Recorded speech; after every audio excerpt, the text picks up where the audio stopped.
플라자 합의 이후 최대 충격. 대만이 던진 통화 시그널. 그 함의와 자본시장의 변화. 2025년 5월 대만 외환시장에서 역사적인 일이 벌어졌다. 단 3일 만에 대만 달러는 8.7% 급등하며 일간 변동률로는 1981년 이후 가장 큰 상승을 기록했다. 하지만 곧 3% 가까이 되돌림이 나타나며 시장은 극도의 혼란에 빠졌다. 대체 무슨 일이 벌어진 걸까? 표면적으로는 기술주 랠리, 금리 인하 기대, 무역 회복 낙관론이 원인처럼 보였다. 하지만 실제 배경은 더 깊고 구조적이다. 핵심은 대만 생명보험사들의 통화 포지션 전략 변화였다. 이들은 막대한 미국 국채를 보유하면서도 부채는 대만 달러로 설정돼 있었다. 2022년부터의 고금리 기조로 환해지 비용이 폭등하자 보험사들은 환해지를 포기하고 달러에 노출된 채 버텼다.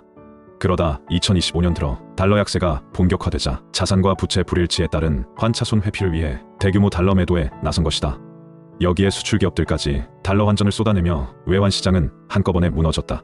수요는 폭증했고 유동성은 얇았다. 결과는 전례 없는 속도의 대만 달러 초강세였다. 이 충격파는 아시아 전체로 번졌다. 위안화, 원화, 싱가포르 달러까지 동반 강세를 나타냈고 블룸버그 아시아 통화 지수는 2022년 이후 최대 이틀 상승폭을 기록했다. 일각에서는 이를 두고 플라자 합의 2.0 가능성까지 제기한다.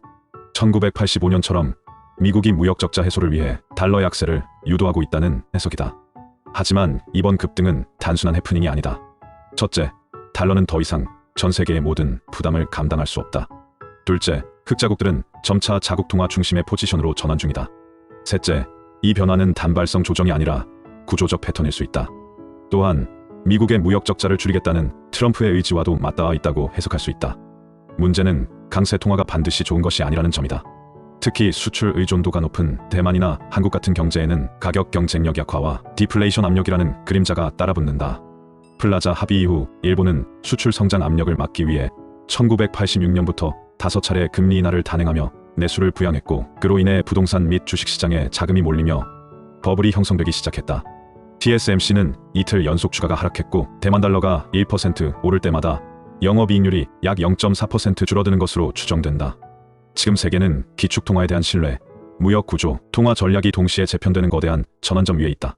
대만 달러의 급등은 단순한 외환 이벤트가 아니라 누적된 불균형의 파열음이자 새로운 글로벌 질서가 요구된다는 신호일 수 있다. 원화 강세의 흐름이 지속된다면 주식시장은 수출주와 내수주 사이에서의 큰 변화가 예상된다.